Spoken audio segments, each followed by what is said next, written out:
What do you get when you mix a lion, a scorpion, and bat wings? A manticore. How about a sea monster so massive it could pull entire ships beneath the waves? That's the Kraken. And don't even get me started on the Chimera. It's a goat-lion snake with a fire-breathing mouth on its back. From ancient nightmares to legendary beasts, today we're diving into the top 8 craziest mythical creatures in history. Buckle up. This is going to get weird. Starting off at number 8, one of the craziest mythical creatures in history comes from Japan. Meet the Kappa, part turtle, part frog, part nightmare fuel. According to Japanese legend, Kappa live in rivers and ponds, and they're not your friendly neighborhood water spirits. Nope, they're mischievous, dangerous, and sometimes even deadly. They look like child-sized goblins with slimy green skin, a turtle shell on their back, webbed hands and feet, and get this, a bowl on their head that holds magical water. That water, it gives them their power. Spill it, and they're as weak as a kitten. But here's where it gets even weirder. Kappa love cucumbers, like obsessed. People used to throw cucumbers into rivers just to keep them happy. But don't let that fool you. They're also known for pulling people into the water, especially kids, and even stealing,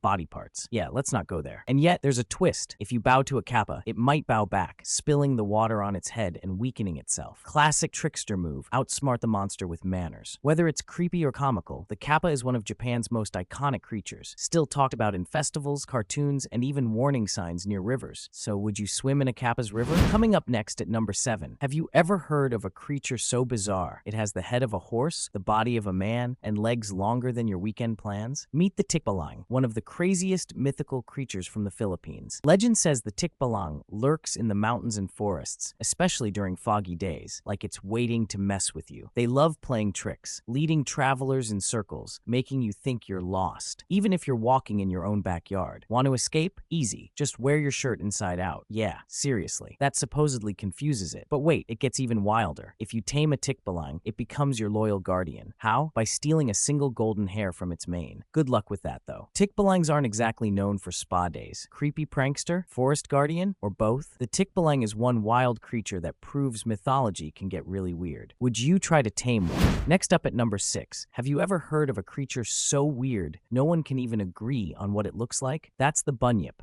Australia's wildest and weirdest mythical monster. Some say it's got a dog face, others say it's like a giant seal, or even a long-necked sea serpent. Basically, it's the mystery meat of monsters. The legend comes from Aboriginal stories, warning people to stay away from swamps, billabongs, and rivers, because that's where the Bunyip hides, waiting. They say it lets out a bone-chilling roar before dragging its prey underwater. Sheep, horses, even people. Yup. Total swamp nightmare fuel. In the 1800s, someone found a weird skull, and people legit thought it was a bunyip. Spoiler alert, it was probably just a deformed cow. But hey, the legend only grew bigger. You'll find bunyips in Aussie books, cartoons, and even town mascots. It's part myth, part monster, and 100% Aussie chaos. So next time you're near a quiet pond in Australia, don't get too close. Up next at number 5, meet the Manticore, one of the craziest mythical creatures you've probably never heard of. Straight out of ancient Persia, this beast had the body of a lion, the face of a man, and the tail of a scorpion. Or sometimes spikes it could shoot like arrows. Yeah, it could literally fire deadly projectiles from its tail. That's nightmare fuel. Legend says the Manticore prowled the forests, gobbled up humans whole, and left no trace. Not even bones. It had 3 rows of razor-sharp teeth and a voice that sounded like a trumpet, or sometimes a flute. Greek historians talked about it. Medieval bestiaries drew it, and people seriously believed it was real for centuries. Part lion, part man, part murder machine. The Manticore wasn't just a monster, it was a walking horror story.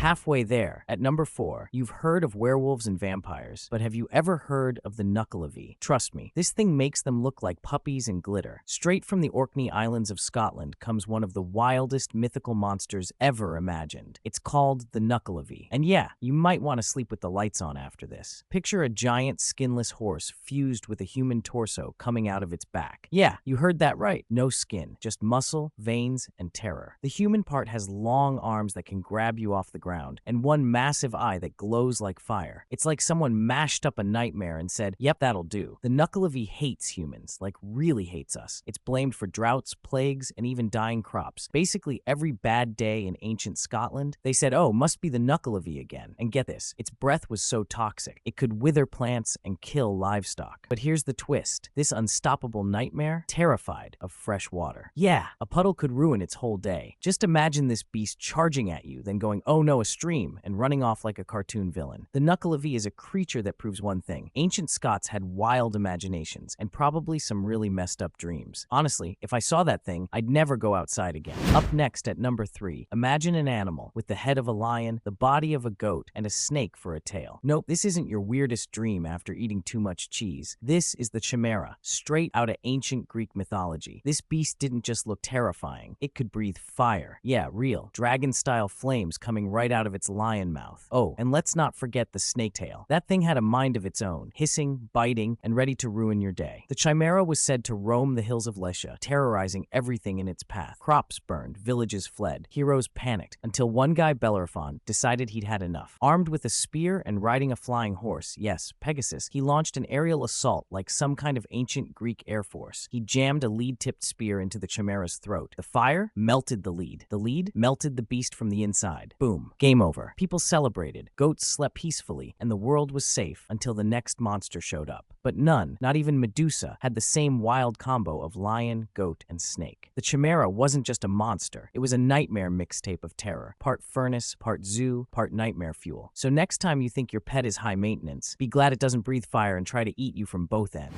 Coming up next at number 2. Did you know the Vikings feared a sea monster so massive sailors thought it was an island? Meet the Kraken, the Norse legend that still gives people the creeps. This beast wasn't just big, it was absurdly huge. We're talking arms as long as a ship's mast and eyes that glowed deep beneath the waves. Some stories say the Kraken could pull entire ships underwater with just one tentacle. Now here's the wild part. Sailors claimed the Kraken would lure in ships by releasing a fishy scent, and when the crew got close, bam, tentacles from the deep, dragging them to a watery grave. Some even said the Kraken could cause whirlpools just by diving. Oops, I went for a swim. Hope your fleet doesn't get sucked in. This wasn't just sailor gossip either. Real explorers, even scientists in the 1700s, wrote about the Kraken like it was totally legit. Was it a giant squid, a misunderstood whale, or just a Norse tale spun after too much mead? Either way, the Kraken isn't just a monster. It's a symbol of the terrifying unknown. The deep sea is still 80% unexplored. So, who knows what's really down there? So next time you're out at sea and something brushes your leg, maybe, just maybe, the Kraken's still watching. At last but not least, imagine a creature so terrifying, it turns you into a monster just by making you hungry. This is the Wendigo, and it's one of the wildest legends in history. Born from Native American folklore, especially among the Algonquian tribes, the Wendigo isn't just a monster, it's a warning about greed, isolation, and what happens when you let your darker instincts take control. The Wendigo is said to be a towering, gaunt creature, like a walking corpse, mixed with a deer and a demon. It's got glowing eyes, sharp claws, and a heart made of ice. And the creepiest part, it was once human. Yup, according to legend, when someone gives in to cannibalism out in the frozen wilderness, they don't just lose their humanity, they become a Wendigo. But the hunger never stops. No matter how much it eats, the Wendigo is always starving. Its body grows, but so does its appetite, forever cursed to consume, but never satisfied. It's like a supernatural black hole with teeth. This wasn't just a spooky campfire tale. People were once diagnosed with Wendigo psychosis, a real mental condition where someone believed they were turning into one. It freaked out early settlers and even led to trials and executions. And guess what? The Wendigo still haunts us today. It's in horror movies, video games, and even Marvel comics. From the woods of Canada to Hollywood, this monster refuses to die. So the next time you're lost in the snowy woods and you hear something whispering your name through the trees, just remember, the Wendigo is hungry, and it might be you it wants for dinner. Like spooky myths?